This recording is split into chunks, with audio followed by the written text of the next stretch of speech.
এবার যখন বাপে কইল মা আপনার কিছু ওষুধপাতি দেই, প্রত্যেকদিন সকালবেলায় আপনার শ্বশুরকে এবং আপনার শাশুড়িকে খাওয়াবেন, দেখবেন ঠিক 1 মাস করে তারা দুইজনই ইন্তেকাল করবে। আচ্ছা এই কথা যদি বলা হয় মেয়ে খুশি হবে না বেজার হবে? কারণ খুশি হবো না? খুশি হবো। এবার খুশি হয়ে বললো ঠিক আছে আব্বা, আপনি যেহেতু বলেছেন বাপ হইয়া আপনার কথার প্রতি একটু আমল করি, দেখি কি হয়। এবার আব্বা ডাক দেন, খবরদার মেয়ের একটা শর্ত আছে, যদি তুমি মানতে পারো আমি তোমাকে আমল করার ইজাজত দিব, একটা শর্ত তোমাকে মানতে হবে। মেয়ে বলতেছে আব্বা জান, আমার শ্বশুর আমার শাশুড়ি যদি মারা যায়, এই জন্য আপনি কি শর্ত দেবেন সব শর্ত মানার জন্য রাজি আছি। আল্লাহু আকবার। কি আমল দিবেন আমি সব দেন, কি শর্ত লাগাবেন আমি সব শর্ত মানতে রাজি আছি। এবার বাবা বলতাছে মেয়ে হে, তোমার শ্বশুরি এবং তোমার শাশুড়ি জামাইয়ের বাবা মা আজ থেকে নিয়ে 1 মাস, কয় মাস তোমার চুলের খোবাতে যদি ঠেক নাও দেয়, চুলের খোবাতে যদি টানটা খারাপ করা, তুমি কহাবা না, চাপা করবা তো দূরের কথা, শব্দটাও কহাবা না। এই কথাটা মানতে রাজি আছো? মেয়ে বলে হ্যাঁ বাবা 1 মাসই তো, 1 মাসের মধ্যে আমার কোথাও মারবো, অসুবিধা নাই, দেন ওষুধ দেন। তোমার জামাই তোমার স্বামী যদি তোমার সাথে দুর্ব্যবহার করে, প্রতি উত্তর করবে না, চাপা করবে না। কথা কথায় চাপা করবে হল আমাদের মা বোন আছে না নাই? কথা কন, একটা কথা মাটির করবার না, এরকম মা বোন আছে না নাই? ও মা আপনাদের বলি, আপনার স্বামী যদি আপনাকে চুপ পায়া রাখবে, কিছু কথা কয়, আপনার মাথা নিচা করেন, আপনি একটু ঠান্ডা হয়ে যান, আপনি একটু ঠান্ডা হয়ে যান। ইমাম গাজ্জালী রাহমাতুল্লাহ আলাইহি বলেছেন একটা সম্পর্ক অতক্ষণ টাইম টিকা থাকবে যতক্ষণ টাইম ধৈর্যের সাথে সম্পর্ক রাখবে, আর অতক্ষণ টাইম একটা সংসার চুরমার হয়ে যাবে যখন ধৈর্য থাকবে না। তার মানে স্বামী যদি কিছু গায় স্ত্রীর চুপ থাকতে হবে, আর স্ত্রী যদি রাগ পায় কিছু গায় স্বামীর চুপ থাকতে হবে। এই অবস্থা আমাদের ভিতরে আছে কি? আছে নাই? স্ত্রী যদি ওর রাগ পায়, হ্যাঁ তোকে আমি কামাই করে খেলে তুই আমার ধমক দিলি, মাগির ঘরের মাগি, এই কথা বলে নাই, তারপরে তো পেটন আছে। আবার দেখা গেল স্বামী যদি কিছু উচ্চ স্বরে কণ্ঠ দিয়া বয়ে একটু রাগারাগি করে, আমার কি জামাই বাবা, আমার জামাই বাবা, হ্যাঁ তুমি যেন আমার ভালো কর না, আমার গ্রামে যা খোঁজ না দেখো, আমার গ্রামের সব ছেলে আমার ভালো কর। আচ্ছা যে মেয়ে তার বাপের দেশের সব ছেলে ভালো কর, ওই মেয়ে কি ভালো? কোন কথা কোন ওই মেয়ে কি ভালো? ও মা তোমার স্বামী তোমাকে ভালো কর না, তালিছে তুমি ভালো। ও বাবা তোমার বউ তোমাকে ভালো কর না, তালিছে তুমি ভালো স্বামী, ভালো স্ত্রী। উভয় পক্ষ কি করতেছে? উভয় পক্ষ কি করতেছে? এবার বাবে কি করলো? ওষুধ দিয়ে দিল। দিয়ে দেওয়ার পরে বাড়িতে না গেল, প্রত্যেক দিন সকালে সকালে চা দেয়, আর চার মধ্যে মিহুলি করে খিলে দেয়। একদিন গেল, 2 দিন গেল, শ্বশুর যখন ধমক দেয় কিচ্ছু কয় না, শাশুড়ি কুড়াইছে করে কথা কয় কিচ্ছু কয় না, জামাই মাঝে মাঝে 2টা থাপুর দেয় কিচ্ছু কয় না, কোনো সাফা হলো না। এবার জামাই মনে মনে ভাবতেছে হাই হাই আমার বউয়ে তো ভালো হইলো কেমনে, যে বইয়ের দিকে তাকাইলেই আমার দিকে বড় বড় নাড়া করে তাকাইতো, আজকে ওই বইয়ের আমি থাপ্পড় দেই তাও বলতো প্রতি উত্তর দেয় না, কোনো ধরনের চাপা লড়াই না। এবার শ্বশুর একই কথা ভাবতে যায় হাই যে বইয়েকে ফরমাইশ দিলে 1 ঘন্টা পড়াই না চা দিছে, আজকে ওই বৌমা প্রতিদিন সকালে সকালে ডাক দেওয়ার আগে উইটা আমাকে চা দেয়, সুবহানাল্লাহ পড়ে। শাশুড়ি আম্মা জানে একই কথা ভাবতেছে হাই ভাই আমার বইও তো ভালো হইলো, যে বইয়ের সাথে এত দুর্ব্যবহার করছে আজকে ওই বইও তো ভালো হয়েছে। খবরদার বুড়াই বুড়ি ডাক দেয়, এই সলিমুদ্দিনের মা খবরদার, এই বইয়ের সাথে যদি আর কোনোদিন খারাপ ব্যবহার করছ তোর একদিন কি আমার একদিন, কোনোদিন এই বইয়ের সাথে খারাপ ব্যবহার করবি না।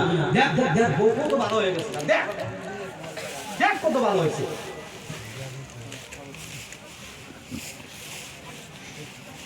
এবার আগে বসে বউ করে এখন আম্মা করে কি করে, এখন শ্বশুর এবং শাশুড়ি ডাক দেয় আম্মা, ও আম্মা জান আপনি সাদেন, আম্মা জান আপনি সাদেন, আম্মা করে যখন ডাক দেয়, আম্মা কইরা ডাক দেয়, আম্মা করে ডাক দেয়, ও বাবারা খালি জায়গাটা পুরা করে নেন, এই যে খালি জায়গাটা পুরা করে নেন, আইগা আইগা বসেন, আমার ওয়াজ শেষ করে দিব। ও বাবারা যদি বাংলা বাজা উস্তাদ আছেন, বাংলা ভাষা যদি বুঝতেছেন, আপনারা একটু জায়গাটা পুরট করে নেন, জায়গাটা আপনারা পুরট করে নেন, জায়গাটা পুরট করে নেন, খালি জায়গাটা ফাঁকা জায়গাটা পুরট করে নেন। কারণ ওই জায়গার ভিতরে শয়তান এসে ঘর দিছে, আপনাদের ঘুম ধরবো, আপনাদের ওয়াজের দিয়ানে থেকে অন্যদিকে টাইনা নিয়ে যাবো গা। না না না, আপনারা জায়গাটা খালি রাখেন না। পায়ে হাত দিয়ে অনুরোধ করে বলে যাচ্ছি বাবারা, জায়গাটা একটু পরিপাটি করে না বসেন, আমার আওয়াজ আমি শেষ করে দিচ্ছি রে বাবা।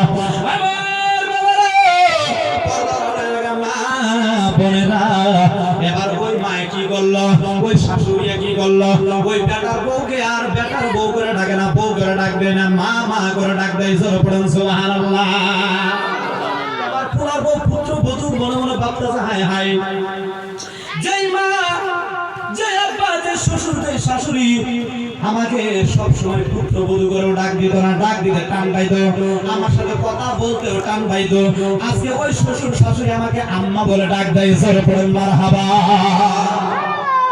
আম্মা বলে ডাক দেয়, হ্যাঁ আম্মা বলে ডাক দেয়, কারণ কি আমার শ্বশুর শাশুড়ি এত ভালো হয়ে গেল, এত ভালো হয়ে গেল। বউ এক সপ্তাহ যা, 2 সপ্তাহ যা, মনে মনে চিন্তা করা তো, হাই হাই আমার স্বামীও তো ভালো হয়েছে, আমার শ্বশুরও তো ভালো হয়েছে, আমার শাশুড়িও তো ভালো হয়েছে, এদের আমি মারার জন্য ওষুধ খেলাইতেছি না, এই কাম তো করা যাবে না, এই কাম তো করা যাবে না। দৌড় দিয়ে বাড়িতে চলে যাই, ডাক্তার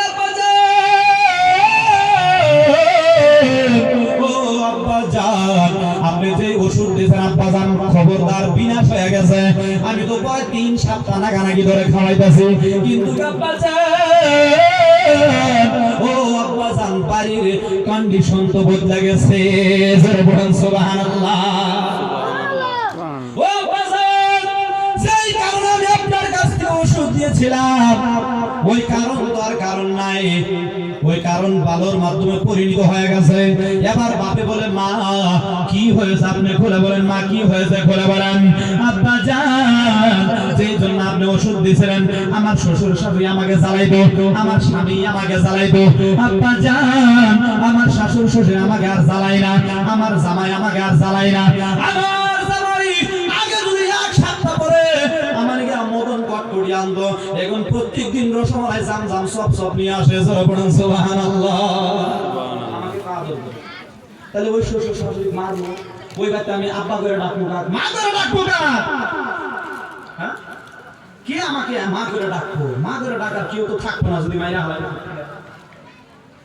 এবার আব্বা হাসি মারছে, মুস্কি হাসি, মুস্কি হাসি দেখাই, ওই আমার মেয়ে আপনি শুনে, আমি যেই মেডিসিন যেই গুড়ায় আপনাকে দিয়েছি, এটা তো মারার জন্য দেই নাই, এটা তো মারার জন্য দেই নাই।